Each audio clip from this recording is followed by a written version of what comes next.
So we are going to talk about the Flutter's Scaffold widget.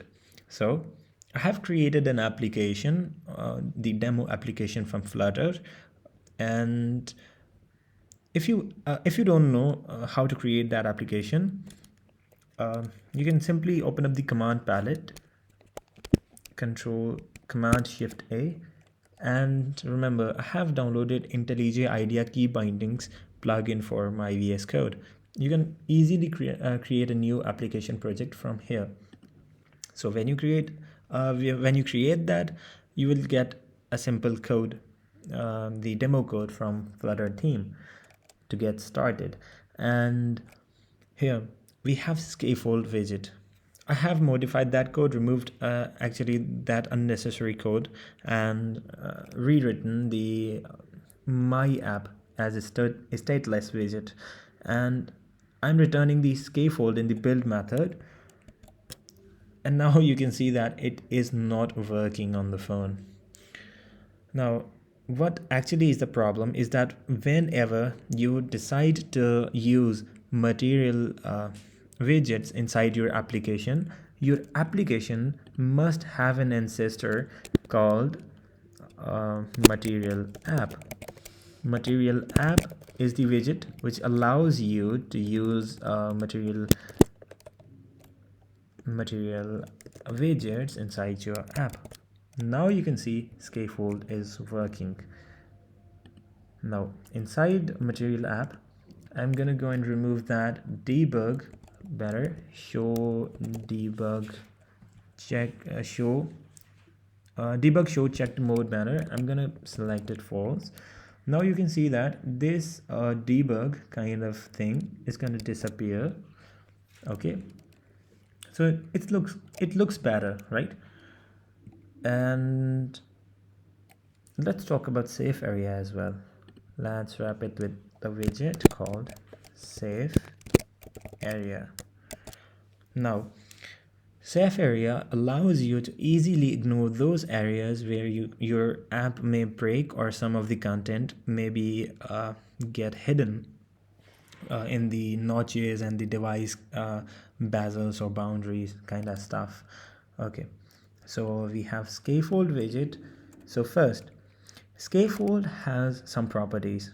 Number one is the app bar, and let's talk about the app bar, and let's talk about title. In the title, it takes a widget. Now I'm providing a text saying that hello.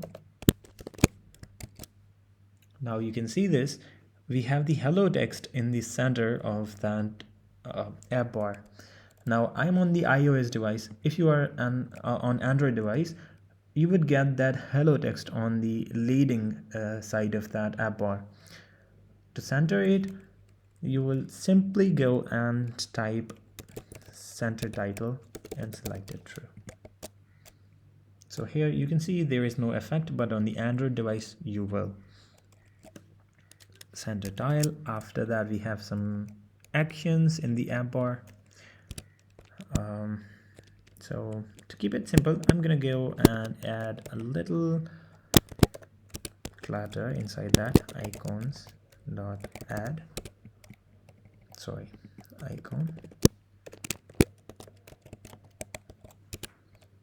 on press this now. Now we have got add button on this side. We will talk about icon button and app bar detail in upcoming videos. So if you want to keep in touch, please do subscribe this channel. Okay, then we have title here. I think that's pretty a decent introduction to app bar. Now let's talk about some other properties. We have scaffold and the floating action button. Let's give it floating action button. Child is going to be the text. Well, let's give it icons.add.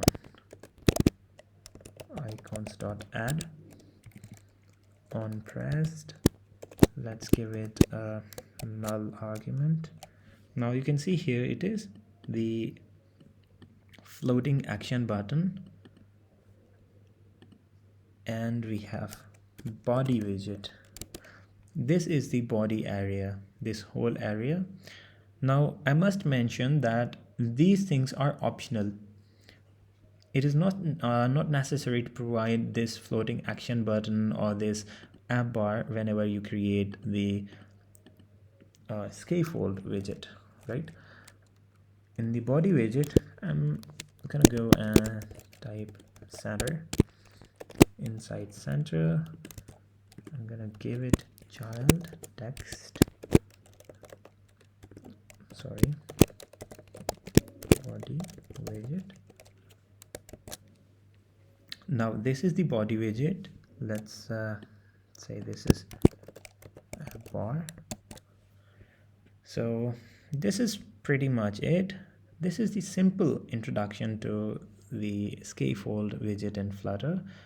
What scaffold actually does is to provide you with this whole screen to work with, and it's just a simple introduction, and we're going to be discussing in the detail about those app bars and icon buttons in our upcoming videos.